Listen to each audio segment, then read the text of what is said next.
Okay, now we are recording. So hopefully, if you are online, you can maybe see me in a little bit of a square, but hopefully mostly what you're looking at is my screen. Can someone audibly confirm that for me? Yes, sir. Perfect. Thanks. All right. So here we go. We'll get started. For those of you who came in late, well, I'm not going to count you as late. I'll just count you as present. Just make sure you email me today to let me know that you were here. All right. So again, with announcements, this is going to look awkward, but it is what it is. Again, I remind everybody to check your WVSU emails because I need everybody to get on Google Classroom. Until everyone's on Google Classroom, I have to kind of like do double. So I send messages on WVSU email and I send messages on Google Classroom. But once everyone's on Google Classroom, which is obviously the second announcement, then I can just do it once and we can quit duplicating things. So yes, make sure you check your WVSU email.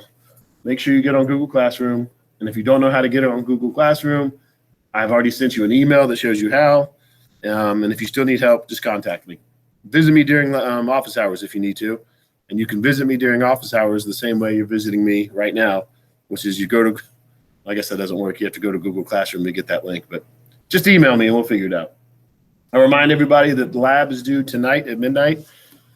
It's an online lab. Wednesday, we had an online lecture. Friday or today, I'm going to have the same online lecture. So if you want to attend, you can be there at noon. Again, go to Google Classroom, click the link on the top, just like you did for today, and I'll be there. So the beginning of the lab, I'll explain how to do the lab. And then afterwards, because it's not going to take me like 2 hours to explain it, right? So I'll explain how to do it, and then I'll just sit there on the computer online, and you guys can get to work. And if you have questions, you can just chime in and ask me while you're doing it. So again, I'll remind you, so far your first assignment has been to read the syllabus. Make sure you read the syllabus. And again, I'll remind you, independent work is due October 12th. And I'm begging you not to wait until October 12th to get it done. Start doing it now. A lot of you already have. One of the easy things you can do if you haven't done it already on Google Classroom is that get to know you quiz, right? So you go in there, you just answer some questions about yourself so I can get to know you. And then I'll send you some information back about myself and we get to know each other. And you get 5 easy points for that. And then one other thing, this is a new thing.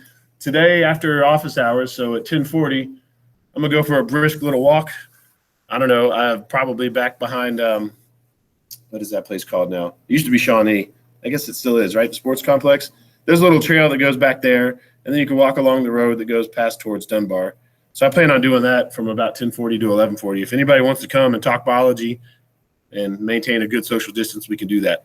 I walk kind of fast, I guess, about 16-minute miles per pace, or 16-minute miles. Yeah, so I don't know if you want to keep up with that, you can. But anyway, I wanted to throw that out there. Are there any questions about the announcements before we get started?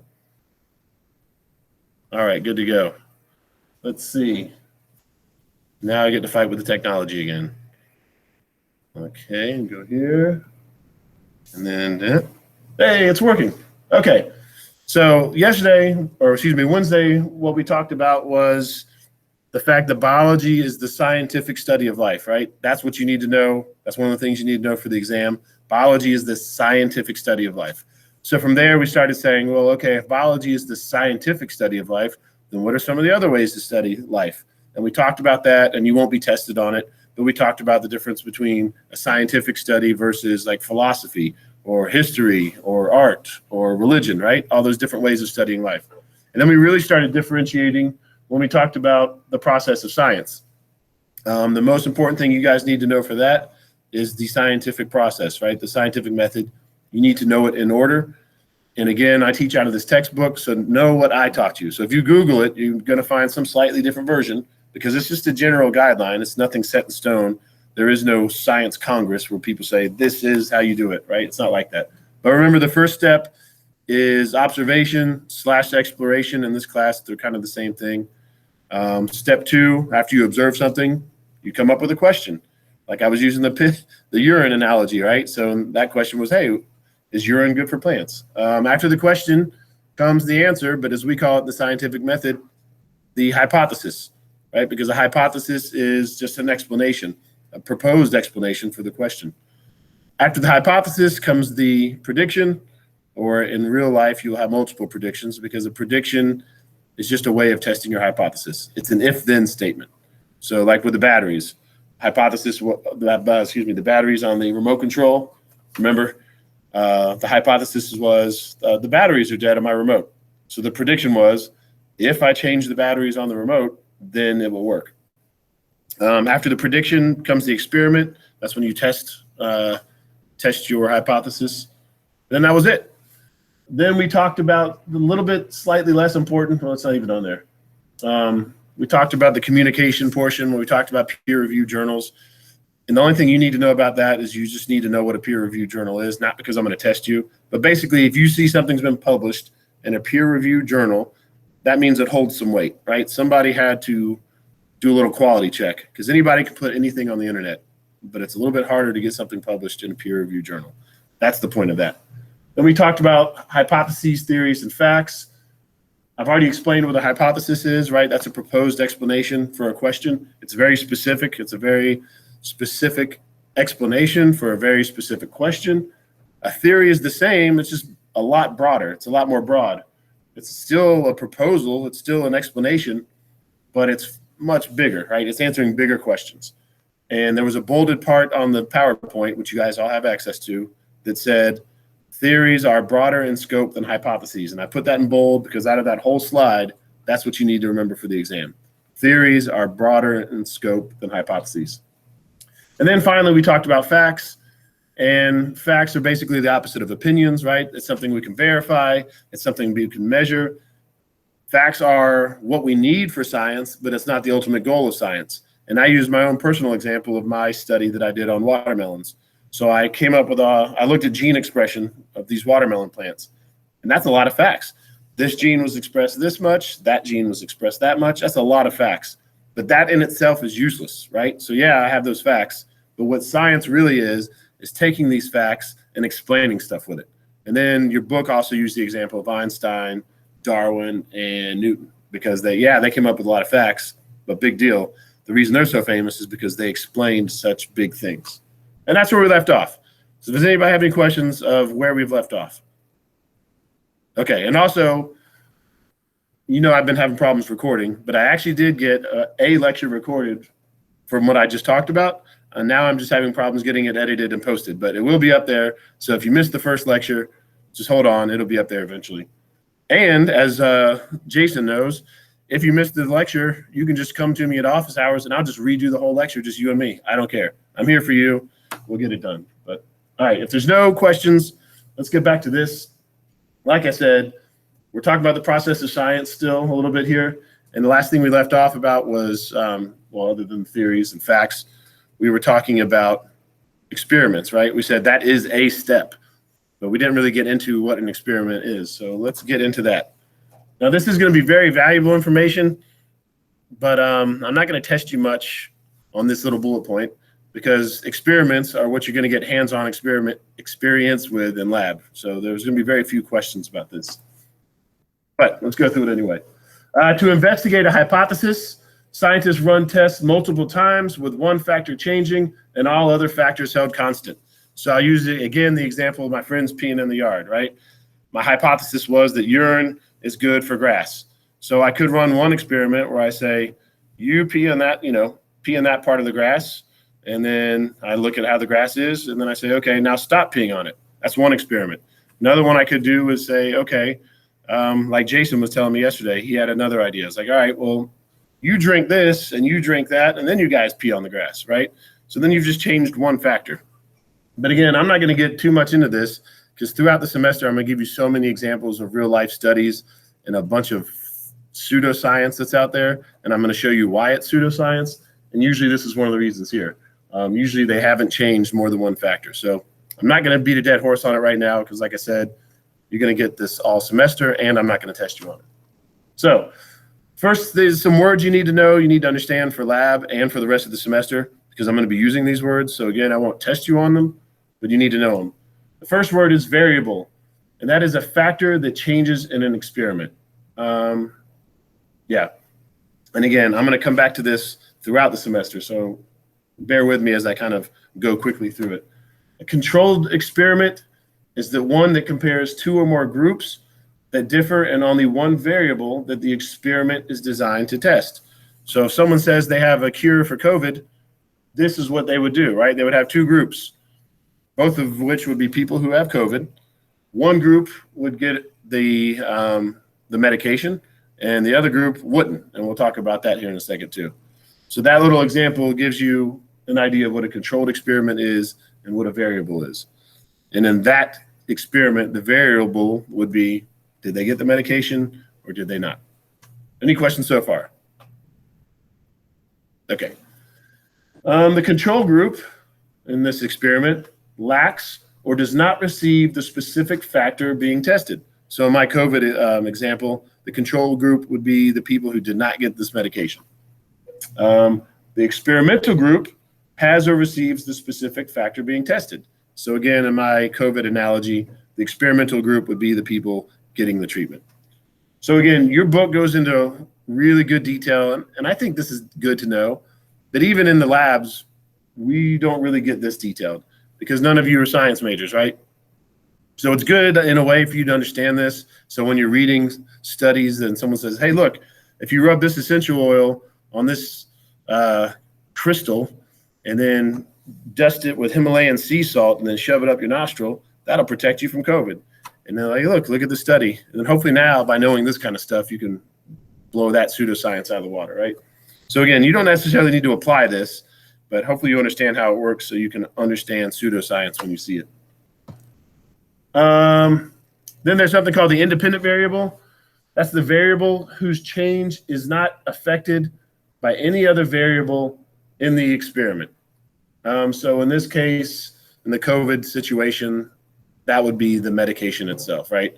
We're giving you the medication. The idea here is that we're giving you the medication, and then either it fixes the disease or it doesn't, which brings us to the dependent variable. That's the thing being studied and measured in the experiment, and it changes as a result of changes to the independent variable. So again, if you're giving somebody different doses maybe of a COVID medication, that's the independent variable, right? You're just giving them the dose. What's dependent in that case would be, do they have the disease or not? Did it fix it?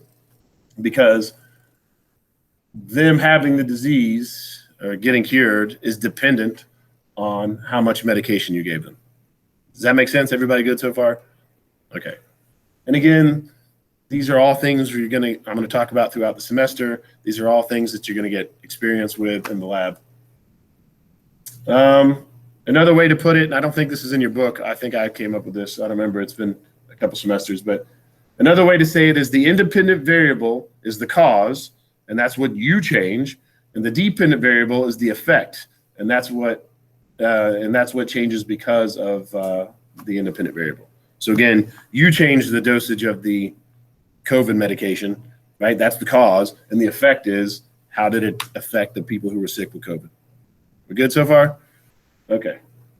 And your book does point out that a well-designed experiment often tests just one independent variable at a time, right? So if you were doing that study, you wouldn't want to be like giving these people the COVID medication that you're studying, but also giving them other random medications. Because then let's say somebody gets cured because you gave them 5 milligrams of whatever medicine you're studying, but they also happen to be taking 5 milligrams of some other thing. So then the question is it your medication that you're studying that fixed them? Or was it this other stuff that they're doing? So that's very important. And again, this is stuff we'll talk about a lot in lab. If you're designing a good experiment, you need to eliminate all the other variables. You need to focus on the one variable you want. So any questions so far?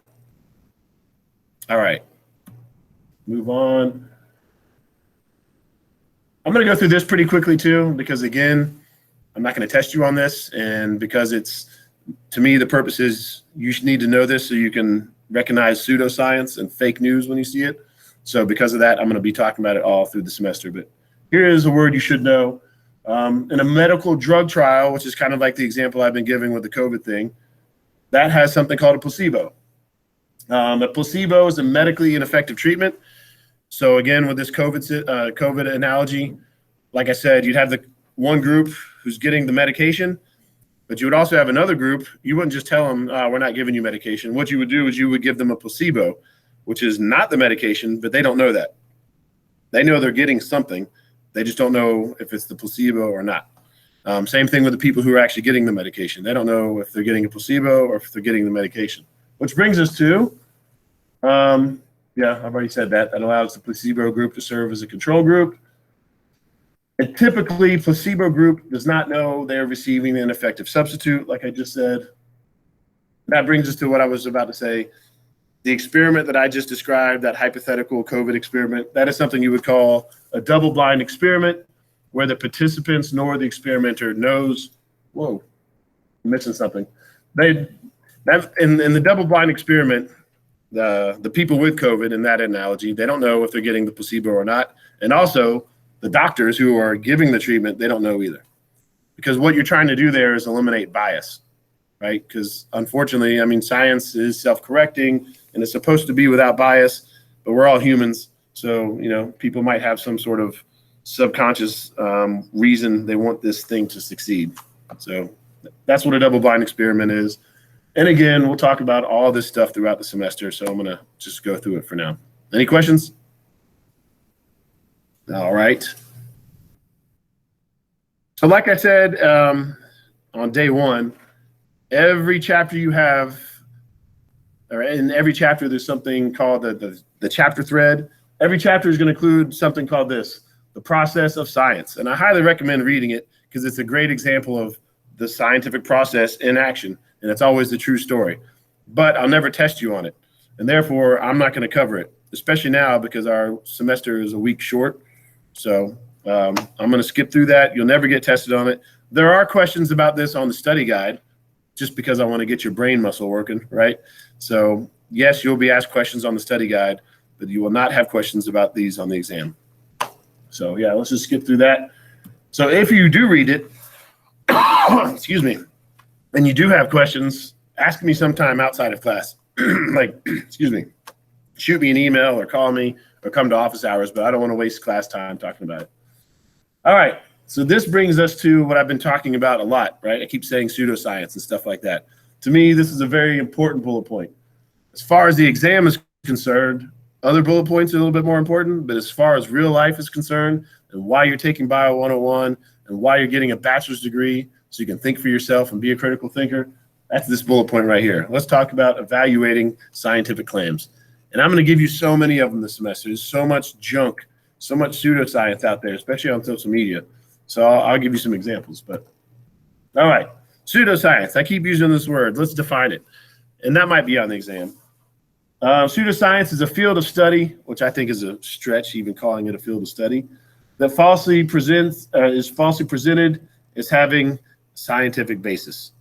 You can memorize that if you want, but basically, in my opinion, pseudoscience means, just like the word implies, fake science. Like essential oils. You see a lot of fake claims about that. And I love essential oils. My sister has them. She makes her own laundry detergent and it smells great. And some things actually do good things. Like eucalyptus can help clear your sinuses. Like they have their purpose, but a lot of the stuff you see is ridiculous. Like, oh, you got the flu, just have some oregano oil under your tongue and hop on your foot 2 times. Whatever. But yeah, so more about pseudoscience, which you're going to be tired of hearing me talk about throughout the semester. But here we go. There's several indicators. These are red flags, in other words. These are things you should look at. When you see these things, you should think, uh-oh, this might be some red flags. Also, I see a lot of people feverishly taking notes. I should let you know these presentations, like my slideshow, is available to you on Google Classroom. So you'll have this.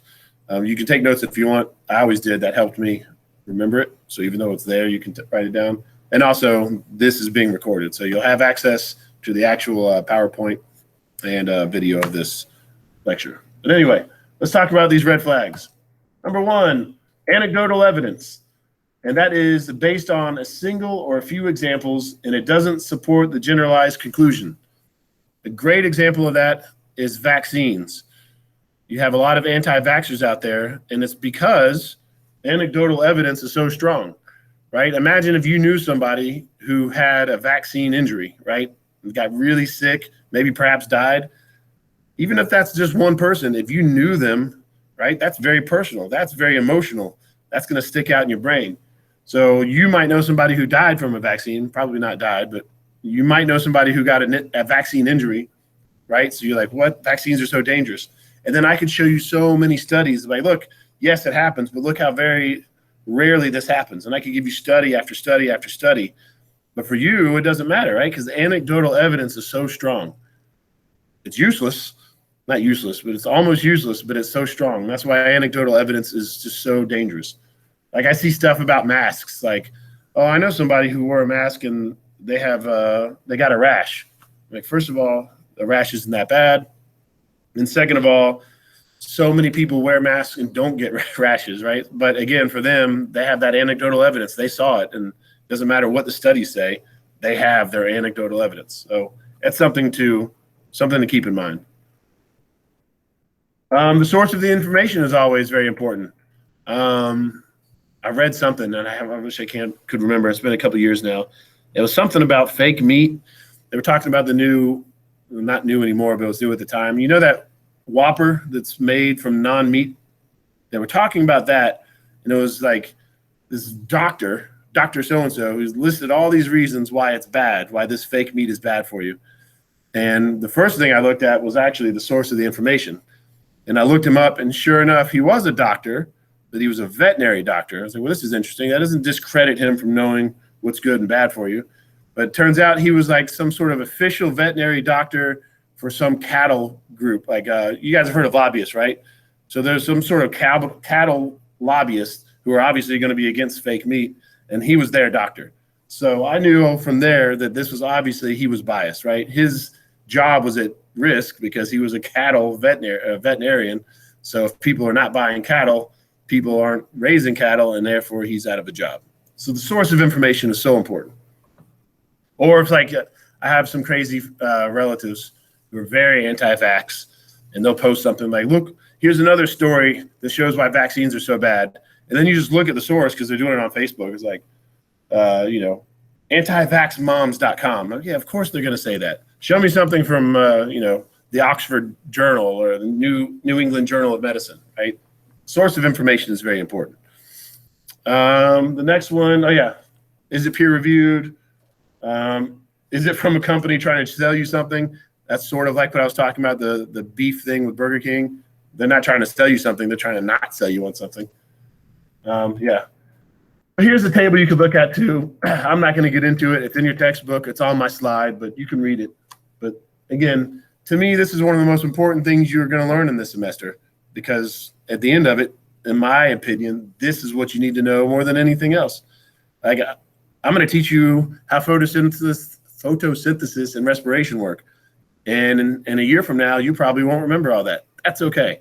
What's important is that you understand science, the basics of science, and you understand pseudoscience when you see it, and you know how to think for yourself and find out good information. So anyway, any questions so far, in person or online? Okay. Oh yeah, there's another thing you can look at. And again, I'm not going to go through this because I'll be doing it all semester, and it won't be on the exam. All right, so we have now finished the first major bullet point of the chapter 1. Let's get into the second major bullet point. So again, in a nutshell, for that first major bullet point, in a nutshell, what we did was define biology, the scientific study of life, and then we kind of defined what it meant, what science means, right? Okay, what is scientific? So now that we know what scientific is, let's get into the second part. What is life? And that's a hard one. That's a little bit harder. What is life? What distinguishes living from non-living? As your book points out, this comes straight from your textbook. Life defies a simple one-sentence definition. Like, can any of you define life for me in a scientific way? No, right? I can't either. Don't feel bad. We mainly recognize life by what living things do. So when we say something's alive, there's like a checklist. Oh, if something's alive, it does this, it does that, it does this. So before we start looking at the slides that actually give you the answers, does anybody know some of the things that we look at, like some of the things that make you alive? Heartbeat's a great one, but only for certain animals, because not everything has a heart, right? Think about like a bacteria or the trees outside, but that's great. What is it? Cells? Good, yeah. And that is one of them, and we'll talk about it. Life is cellular. Life has cells. And when we talk about viruses, people argue about that, but a lot of people say that viruses are not alive, and that's one of the reasons why. It's because viruses are not cellular. So yeah, great. Cells is one of them. Anything else? What is it? Reproduction. Yes, reproduction is a good one. Yes, reproduction. Everything that's alive can reproduce. Another reason why viruses aren't necessarily alive, because viruses themselves, if you take a virus, it cannot reproduce, right? It needs the help of your cells to reproduce, which we'll talk about. See what types of organelles that it has? Yeah, that's a little, yeah. He said what type of organelles it has. That's true. And really, when you think about it, that's a very specific, that's even more specific than what he said about cells. And really, you can just leave it at cells, because some, for example, let me think. Which one doesn't have it? Mitochondria. Sperm cells, for example, don't have mitochondria, but egg cells do, which we'll talk about later in the semester.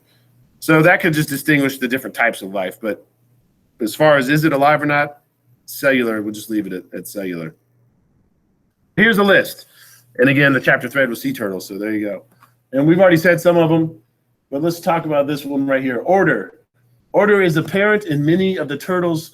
Again, turtles is just an example, but you can extrapolate this information and apply it to anything alive. Order is apparent in many of the turtle structures, such as the regular arrangement of plates in the turtle shell. So if it has order, that's one of the things you're looking at. Now keep in mind, for something to be alive, it needs to meet all these criteria, not just one, because order, computers have order.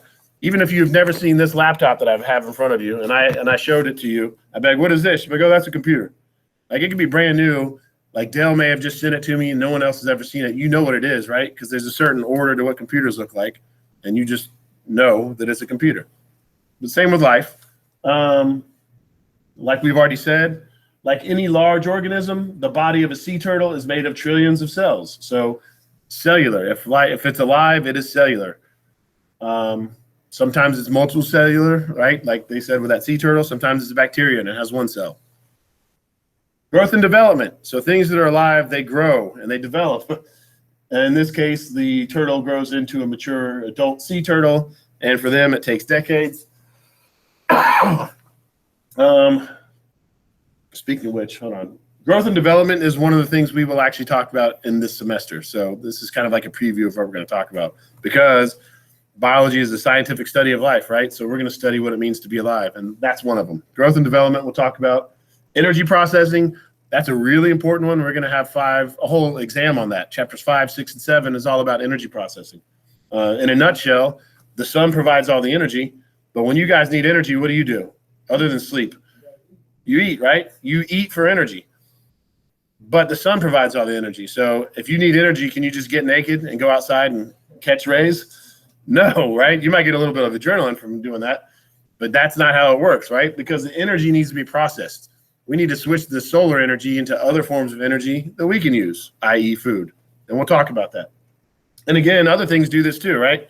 My computer uses DC power, direct current, but it's plugged into an AC power outlet. So something had to convert that, right? The energy had to be processed from AC to DC. And also because we're in the Kanawha Valley, we had to burn coal, which was heat energy, and make steam and turn a turbine, which is mechanical energy, which was then turned into electric energy, which is now turned into light energy for me. So again, just because something does one of these things doesn't make them alive. They have to do all of them. The next one is regulation. Although surrounded, we'll talk about the sea turtle again. Although surrounded by salt water, sea turtles carry out regulation of the salt level in their body, excreting excess salt through the eyes. So if you look up what it means to be alive, you're going to get slightly different answers, just like you will with the scientific method, especially this one. So if you look up this somewhere else, instead of regulation, they might have the word homeostasis. So your body, for example, should be 98.6 degrees Fahrenheit. And your blood level, or your blood should be 7.4 pH. It doesn't matter if you eat something acidic your body regulates it and your blood stays the same. You can go outside and sweat a lot, which you can do with me today at 10:40 if you want to go on a walk. You can do that, but your body will generally stay at 98.6 degrees, right? Living things regulate their cellular environment. And that's something else we're going to talk about this semester. We're going to talk about how that happens. How do things regulate their environment? The next one over here, evolution. We're going to talk a lot about that. Life evolves, right? Things do not stay the same. In a way, regulation and to me, regulation and evolution are kind of connected. An individual regulates itself, but a population regulates itself with evolution. And if you're taking notes, you don't need to write that down because we'll talk about that when we actually talk about evolution. And again, because we're going to have a whole section on evolution, I'm going to really brush past it for this chapter. The next one is reproduction. Like someone already said, Ms. Miller, life reproduces, right? Things reproduce. And again, that's one of the reasons viruses are not alive, because they cannot reproduce themselves.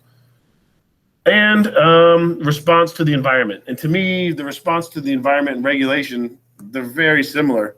And they're almost like, they could almost be swapped, right? So I won't even get into it because we'll talk about it throughout the semester. But for the exam, what you need to know is just memorize these things for the exam, all these things, that what it means to be alive. It's a multiple choice exam, so there will not be a question where I say, tell me all the things that we look for something to be alive. What will be more likely is I'll give you a list that includes some wrong things, and you need to say, hey, that one doesn't belong on this list. Or I might give you an example of one of these, like I might say an adult sea turtle depends upon a diet of algae and seagrass. And then you'd be like, oh yeah, that's a good example of energy processing, right? And just an example, it's not going to come from this slide. I'm just saying, be able to recognize an example of either of these 8. So are there any questions so far? Excuse me. Okay. Moving forward. That was it, right? So that was a quick little bullet point. That's what it means to be alive in the scientific basis. And again, we went through that pretty quickly because that bullet point was a whole preview of what we're going to cover this semester, which brings me back to independent work. Sorry to beat this dead horse, but I want you to find stuff that you find interesting about biology, because I will admit what I'm teaching you about biology is just a straight up, this is what makes us alive, which can be boring sometimes. So if you're into sharks, you're not going to learn about sharks in this class. But go read about sharks and write about sharks. Anyway, let's talk about the major themes in biology. And this is also something I'm going to brush through quickly, because every chapter you have, there's going to be a little thing where they come back to structure and function, information flow, pathways, interactions with biological systems, and evolution. Every chapter comes back to this. And because of that, I'm going to brush through this really quickly, because you're going to get a lot of it, and because I'm not really going to ask you anything about this on the exam. And because technically, according to our tentative schedule, we should be done with chapter 1 today. So let's get moving. All right, the following slides highlight the 5 unifying themes reoccurring throughout our investigation of biology. That came verbatim from your textbook. And like I said, yes, they are reoccurring because you're going to see them in every chapter. All right, the first one we're going to talk about is the relationship of structure and function. This relationship is seen at different levels within biological systems, meaning you can see it at the cellular level, in the organ level, like you have in that example, or you could see it at the organism level, which is like you're an organism, or the population level, which is all the organisms within a specific species that we'll talk about later. So you see it from the smallest to the largest, right? There is a relationship between structure and function. That's what we're saying here. And again, this won't be on the exam. I'm not going to ask you about structure and function on the exam, but it's a great example. So does anybody know what this picture on the left is? Lungs, right? And it's kind of like, it's like an inside view of the lungs. Usually there's like 2 big sacs, right? But it's not. If you look inside of it, you can see, hopefully that's a clear enough picture, there's all these tiny little vessels, right? It's not just one big hollow sac. It's a bunch of tiny little vessels, which means it's a lot more surface area, right? And how about this on the right? Does anybody know what those are? They are cells. Does anybody know what kind? Yeah, they're red blood cells. And they don't look like regular cells. They're kind of flat and donutty, right? The reason being is because they have more surface area. So we're talking about the structure. I've just talked about the structure of the lungs and the cells. And the things I've said about them that are similar is that they have a lot of surface area, right? The reason being is because they have the same function. And the function is they need gases to dissolve in and out. When you breathe in, we need oxygen coming into your lungs. We need it into the bloodstream. And then we need it into the blood cells, right? Oxygen needs to come in. Carbon dioxide needs to come out. It needs to literally, you can't see, sorry if you're online, but it diffuses out of these blood cells. So imagine if that was a ball, it would be harder to diffuse. But imagine a ball of Play-Doh and then just squishing it out. The more you squish it out, it's easier for things to diffuse out, right? And that's, again, structure and function. There will be no test questions on this. I'm going to beat this dead horse throughout the semester because everything we see, it's all going to be about structure and function. But are there any questions about structure and function? All right, let's talk about information flow. There's going to be whole chapters on this, a whole exam on this. When we talk about DNA and RNA and genetics and genetics, that's basically information flow. So again, I'm going to cover this very quickly because you're really going to learn about it later in the semester. So here we go. Again, we see this at all levels of biological organization, right? So from cells to tissues to organs to whole organisms, everywhere in between. Information, this is just an example, so you definitely want to get tested on this. The information about the amount of glucose in your bloodstream is received by organs such as the pancreas, right? So that's information flow. You eat a bunch of sugar, and then your organ's like, whoa, that's a bunch of sugar, right? It gets that information. And then the pancreas then releases insulin, which then regulates the levels of glucose in your blood.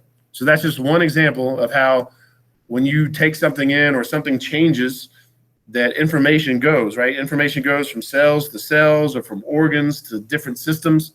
Nothing that you need to memorize for now, nothing that's going to be on the exam. But the idea here is, and this kind of goes back to one of the things that means to be alive, regulation and response to the environment, right? That's related to this.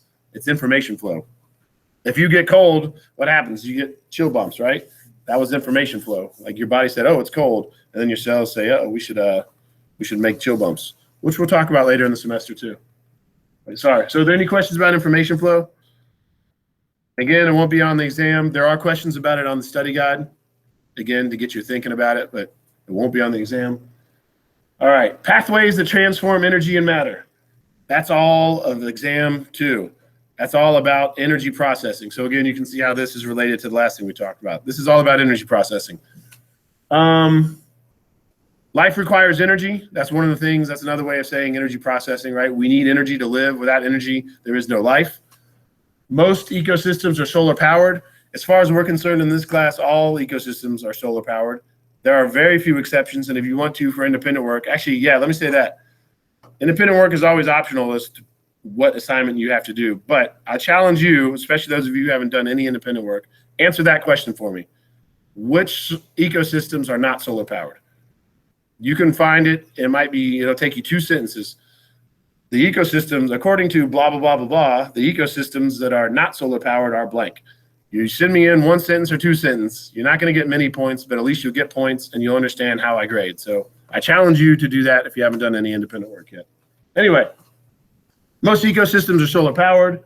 So really quickly, man, we're really going to talk about this in chapter 5. So I'm going to breeze through it. Sunlight is captured by plants and other photosynthetic organisms. And then that energy of the sun is then converted to chemical energy. And again, we're going to talk about that in exam 2, which brings us to food, right? So you have all these chemical energy. That's what food is. Food is a bunch of matter that's been squished together, and the things that are holding it together is energy. So when you break that down, when you digest it, you release that energy. So you use the parts, you use the actual matter, but then again, you also use the energy. Your book also points out that when that happens, some of that energy is lost to heat. That's why you're 98.6 degrees Fahrenheit, because you're breaking things down and you're releasing energy, some of which you're using, the rest of which is being used to make you 98.6 degrees Fahrenheit. But again, I'm going to cover this later, so I'm just breezing through it right now. This will not be on the first exam. Energy flows through ecosystems and exits as heat, and matter is recycled. And again, I'm breezing through this really quickly because this is exactly the stuff you're going to need to know for exam 2. So chapter 5, chapter 6, chapter 7, I'm going to take all these bullet points and we're really going to dig into them. So for now, you've been introduced. You can answer the questions on the study guide about them. but there's no need to worry about this for exam 1. Any questions so far? All right, we've got 10 minutes. I think we can knock chapter 1 out. That's a picture of what I was saying. Energy comes in. Ultimately, it all comes from the sun. It goes through all these different cycles, and it gets, but eventually it all leaves as heat. But the matter itself is just recycled. And again, we'll talk about that in chapter 5. All right, the next one is interactions within biological systems. Many interactions within and between biological systems. So there's a lot of them. That's what your book is saying. And again, what we mean by biological systems is different levels. So you have the cellular level, or the tissue level, or organ level. So on the cellular level, you have cells interacting with cells. On the system level, right, you have organs interacting with systems, and you have organs interacting with other organs, and you have systems interacting with other systems. That's all this is saying, is that we're learning all these different levels of biology, and that they're all interconnected. That's all this bullet point is saying. It's all interconnected. There'll be no test questions on this. This is actually one of the very few things that we won't talk about a lot. It's just inherently there, right? We just know that there's connections. So I'm really not going to talk much about this one. But does anybody have any questions about this slide before I move forward? Oh, sorry. Yeah, and your book also points out, and to me, this seems like it should be common sense. As you go up each level, it's going to get more complicated, right? So if you're looking at the cellular level, sure, that's complicated because you've got that one cell and it's communicating with other cells. And then when in that one cell, you've got the different organelles interacting with each other. But then you go up to the tissue level. So now you still have the original complexity, but now you're adding the complexity of the tissue. So it's all common sense stuff, and you will not be tested on it. And there's a great example. Again, nothing on this will be on the exam, but I do recommend reading this and kind of keep this in the back of your mind throughout the semester. Because in a way, the way the semester is going to go is we're going to start here at 10 and work our way up, right? The first thing we're going to talk about in chapter 2 is chemistry, which is all molecules and atoms. Then we're going to skip, chapter 3, we're going to talk about really specific molecules, but that's still chapter 10. Chapter 4, we're going to skip, and I'll explain that later, but it's all about cells. So that would be this, organelles and cells.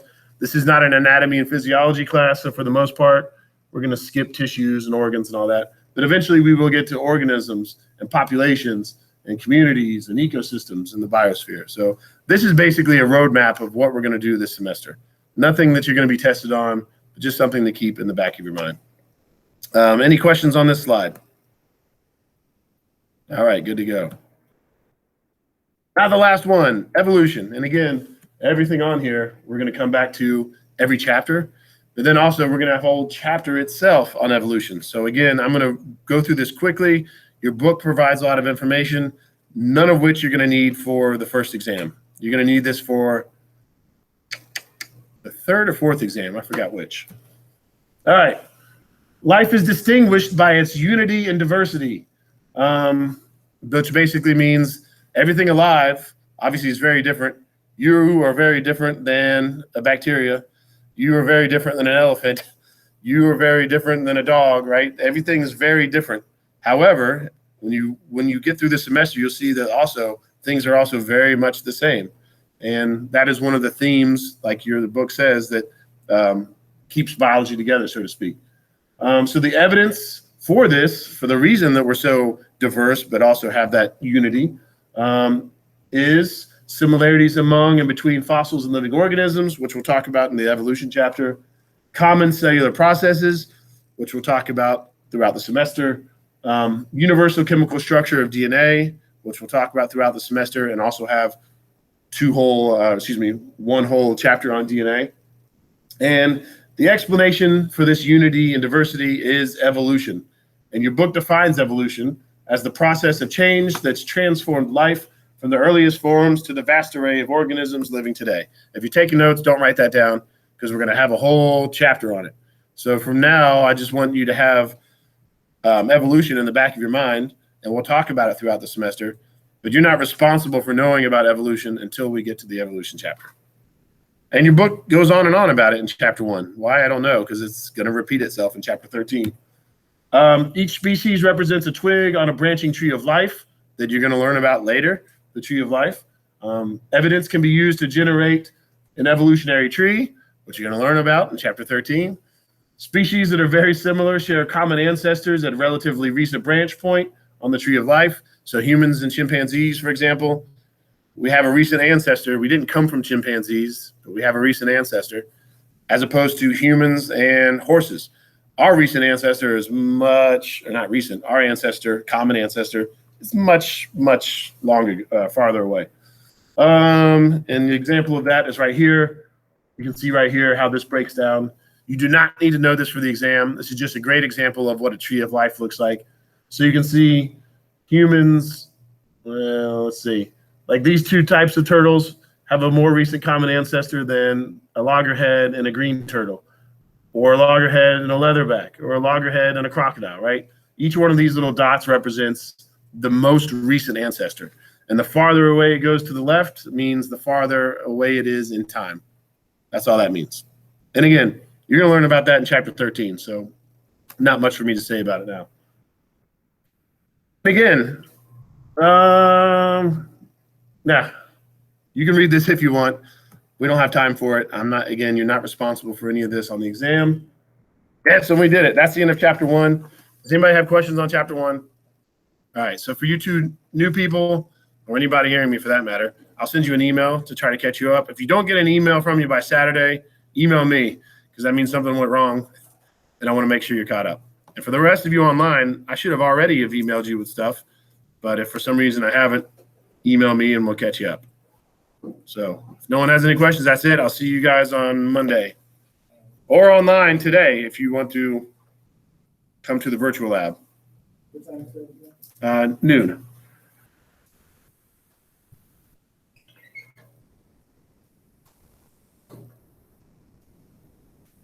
And make sure if you're online, make sure you've typed here so I know that you're here. I can see you online as far as this class, Uh-huh.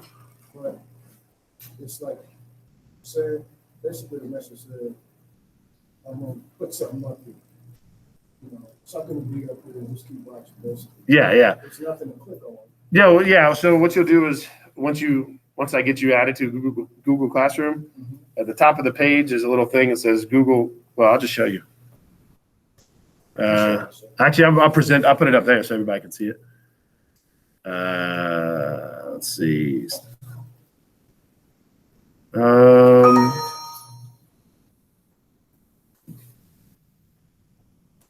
So that's what Google Classroom looks like. Okay. And here at the top of the page, it says Meet Link. So all you do is click that, and that'll bring you to me online. That's for everything. So for office hours, if you want me, and I'm there from 9 to 10:40, you just click that, and there I am. Lab, lecture, it's all right there. So this page right here is on the, this is gonna be in an email? Yes. I'll send you guys, the new people, I'll send you an email with that information today. Thank you. You're welcome. What's that? Sorry. You haven't got an email yet? Okay, hold on. Oh, let's see. Last name?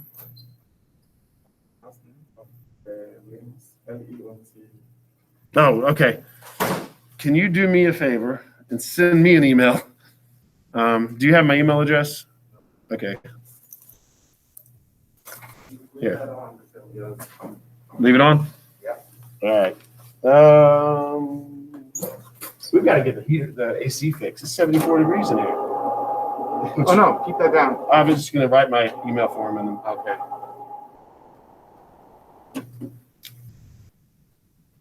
Well, here, it says it's 74. But it's set at like 68, I think. Well, this is 74.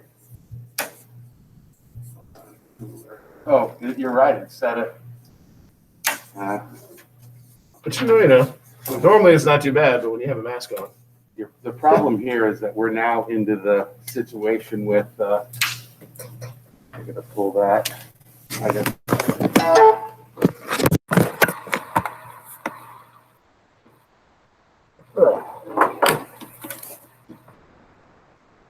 Oh, shoot, so that saves our Chrome browser. I haven't used that. I've been just sticking with my laptop because I know how it works. I don't want to make it any more complicated. All right, so shoot me an email. Like I said, because you're coming in late, due dates for you are going to be pushed back. We got to get you. We got to get you caught up to where everyone else is.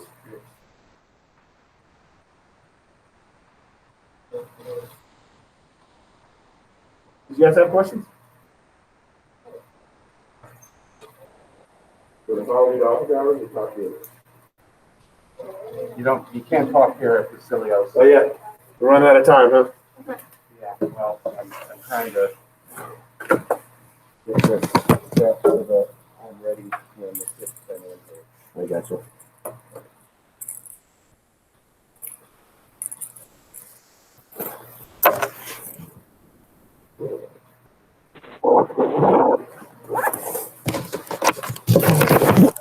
All right, I'll look for your email.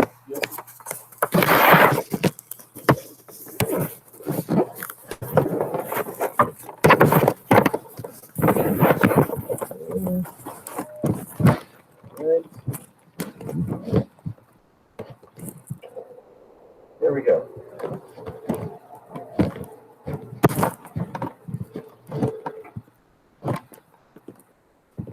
You know what we should do? If you don't mind, we're going to step outside. That way we're better for social distancing. We can just get farther apart and take off our masks. And we can hear each other.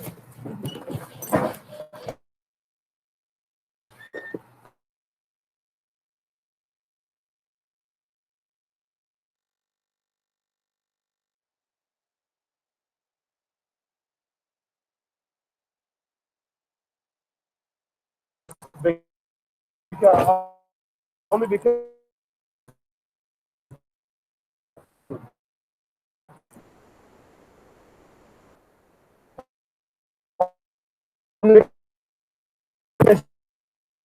you were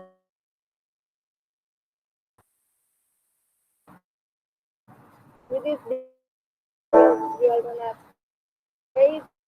We're gonna raise it. well, once you've done, you said you've already done it, Yeah. and you shared it with me, right? No. Stay tuned, like to go to the online lab.